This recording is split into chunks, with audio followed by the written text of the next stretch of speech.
Olá minha amiga, olá meu amigo, como vai? Tudo bem? Vamos lá para mais uma aula com o Juninho? Seguinte, indicadores sociais agora. Dois indicadores que iremos analisar, que são os mais recorrentes, são os indicadores cobrados nos vestibulares, IDH e depois o índice de Gini, ou coeficiente de Gini. Vamos lá, começando com o IDH, que é o Índice de Desenvolvimento Humano. O IDH mensura o desenvolvimento humano e é um índice calculado pela ONU, Organização das Nações Unidas. Tem um órgão vinculado à ONU chamado PNUD, Programa das Nações Unidas para o Desenvolvimento. E é este órgão que calcula o IDH. A variação é de 0 até 1. Isso aí provavelmente você já sabia. Quanto mais próximo de 1, melhor o IDH. E segundo a ONU, para você mensurar o desenvolvimento humano, você precisa de 3 indicadores. Então, o IDH, o Índice de Desenvolvimento Humano, é formado por 3 indicadores. Quais são os 3 indicadores? O primeiro é o de educação. O indicador de educação leva em consideração anos de estudo, que é a quantidade de anos estudados pela população adulta e também a expectativa de anos de estudo. E isso é levado em consideração, ou melhor, isso é levado em consideração para a população infantil, que vai começar a estudar agora. Qual que é a expectativa do governo? Óbvio que a escolaridade aumente, e ela está aumentando, né? Então, a população mais jovem hoje, com certeza, irá estudar mais do que a população que já se encontra em idade adulta. Compreendido? Normalmente aparece isso daqui, olha, um indicador de educação, anos de estudo, tá? Além disso, nós temos um indicador de saúde, que é o de expectativa de vida, né? Nós temos aí uma média dos anos vividos pela população. Lembrando que a mulher vive mais do que o homem. Por quê? Porque o trabalho que demanda maior esforço físico na nossa sociedade normalmente é voltado para o homem. O homem tem um desgaste físico maior, consequentemente uma longevidade menor. Além disso, a mulher se preocupa mais com a saúde do que o homem. Portanto, a longevidade feminina é maior. A expectativa de vida do brasileiro fica em torno de 75 anos. Beleza? E por último, o indicador econômico, que é o indicador de renda por cabeça, renda per capita, calculado através do produto nacional bruto dividido pela população total. Veja só, produto nacional bruto, PNB, é diferente, colocar aqui, ó, PNB é diferente de PIB, produto interno bruto. Muito fácil você entender isso.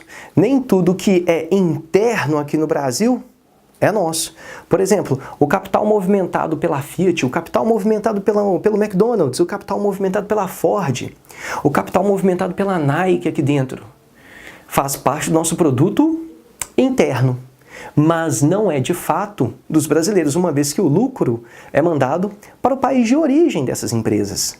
Tá entendido? Então, é bom você ter esta noção que o produto nacional bruto do Brasil é menor do que o produto interno, uma vez que nem tudo que é interno é nosso, é nacional.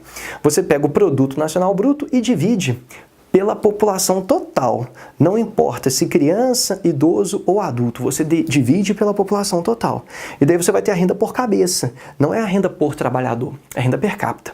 Beleza? No Brasil é algo próximo de 13 mil dólares por ano, tá? 39 mil reais aproximadamente por ano por cabeça. Daí, vou pegar isso aqui, ó. Daí você pode perceber que o nosso país é muito rico. Porém, essa renda está bastante, esse capital, esse dinheiro está bastante concentrado. Uma vez que passamos pelos 3 indicadores que formam, que compõem o IDH, agora a gente tem que bater um papo sobre essa questão que envolve o Brasil. Vamos lá. Na América do Sul, o Brasil não apresenta o maior IDH. O IDH do Brasil, que foi lançado recentemente, agora em 2017, pela ONU, é de 0,754. O nosso IDH é considerado elevado, tá? Elevado. No entanto, no ranqueamento estabelecido pela ONU, existem os países de IDH muito elevado, né? Como, por exemplo, a Noruega, que é o primeiro, inclusive. Tá? Então, uma coisa é o IDH elevado, outra coisa é muito elevado. No Brasil é elevado, o IDH é de 0,754 e no contexto da América do Sul, o Brasil não é o primeiro. Na nossa frente tem Chile, tem Uruguai, tem Argentina, tem Venezuela, para depois vir o nosso país. E daí, o grande lance não é você decorar isso, decorar o IDH do Brasil, decorar a ordem na América do Sul, não é isso. É você entender que maior economia é diferente de maior IDH. A maior economia da América do Sul, Brasil, o maior IDH agora da América do Sul, Chile. Tá compreendido? A mesma coisa vai acontecer em relação ao mundo, né? Quando você pega o maior IDH do mundo é a Noruega. Maior economia do mundo é a americana. Segunda maior economia do mundo, China. No entanto, o IDH da China é pior do que o IDH do Brasil. Tá? Beleza, agora tem uma observação interessante. Quando a gente pega aqui, a ONU faz um ranqueamento do IDH no mundo. Dos 188 países que são ranqueados, o Brasil fica na colocação 79ª, posição 79. No entanto, vou destacar se, tá? Se corrigido, se o IDH for corrigido pela concentração de renda, o IDH do Brasil vai pular da 79ª colocação para a 98ª. Nós temos uma piora significativa, o que mostra que a renda no nosso país é bastante concentrada. Portanto, esta observação aqui, ó. O IDH não mede a concentração de renda, tanto é que para a gente chegar a essa conclusão, ele teve que ser corrigido pela concentração de renda. Tá? O índice que mede a concentração de renda é o índice de Gini, também chamado de coeficiente de Gini. Está aqui, mede a concentração de renda. E qual que é a variação? Muita atenção nisso daqui, tá? A variação é de 1 a 0, não é de 0 a 1. A variação é do melhor, é do pior para o melhor. Quanto mais próximo de 1, pior. Quanto mais próximo de 0, escute, melhora a distribuição de renda. Não quer dizer que o país seja bacana. Juninho, como assim? O Gini da Índia é de aproximadamente 0,4. É semelhante ao índice de Gini da França, que é de 0,4 aproximadamente também. Portanto, você vai falar que a renda está bem distribuída na França e também bem distribuída na Índia, com um diferencial. A distribuição de renda na França acontece mediante um padrão de riqueza. A distribuição de renda na Índia mediante um padrão de pobreza, basicamente. Portanto, quando está próximo de 0, a renda está bem distribuída. Mas não quer dizer que seja bem distribuída entre ricos ou pobres, mas está bem distribuída. Eu sempre aprendi que um país legal é um país com boa distribuição de renda. Só que hoje eu completo a frase. Um país legal é um país com boa distribuição de renda mediante a riqueza, que é o caso da França. Entendido? Vamos lá, vamos continuar. 0,5 ou mais, você já tem concentração de renda. E o Brasil, na década de 90, apresentava Gini de aproximadamente 0,620, portanto, renda concentrada. Na década de 2010, o Brasil, que é o foco dos vestibulares, né, passou para o Gini de 0,520. A renda continua concentrada, porém, menos concentrada. E você tem que saber justificar por quê. Por que a renda ficou menos concentrada nos últimos 20 anos, nas últimas 2 décadas no Brasil? Primeiro, políticas públicas voltadas para a população mais carente, como, por exemplo, o Bolsa Família, como, por exemplo, ProUni e FIES. O Bolsa Família fez com que a população de baixo poder aquisitivo tivesse um pouco mais de poder aquisitivo. Dessa forma, o universo que separa os mais ricos dos mais pobres diminuiu, já que você conferiu o poder de consumo à fatia da população mais carente. Além disso, o FIES e o ProUni contribuem para o aumento da qualificação de pessoas que até então não poderiam estudar ou teriam mais dificuldade em estudar.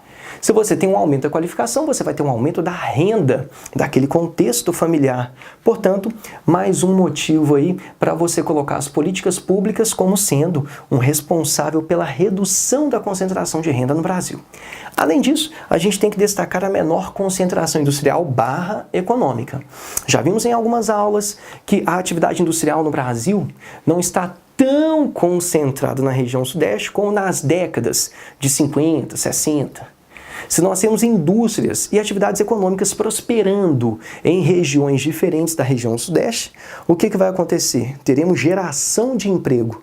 em outras regiões e aumento do poder aquisitivo da população de outras regiões, fazendo com que a população do Nordeste, do Centro-Oeste e do Norte, por exemplo, fique menos diferente financeiramente do que em relação, melhor dizendo, à região Sudeste. Então, à medida que o poder de compra, à medida que os ganhos da população nordestina aumenta, da população do Centro-Oeste aumenta, da população do Norte também aumenta, essa população fica menos discrepante em relação à população da região Sudeste.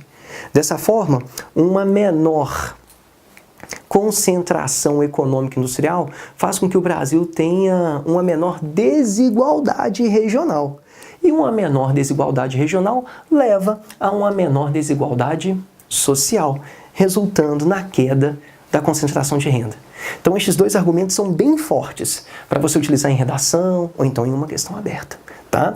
E para fechar, tem uma questão super atual aqui, 2015, 2017.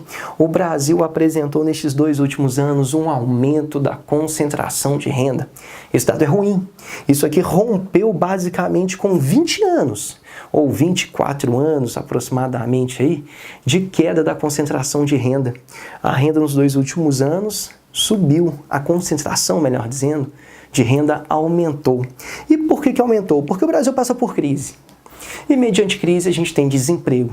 Interessante que o desemprego atingiu nos últimos 2 anos, sobretudo, o baixo escalão da economia, que são os trabalhadores que ganham menos.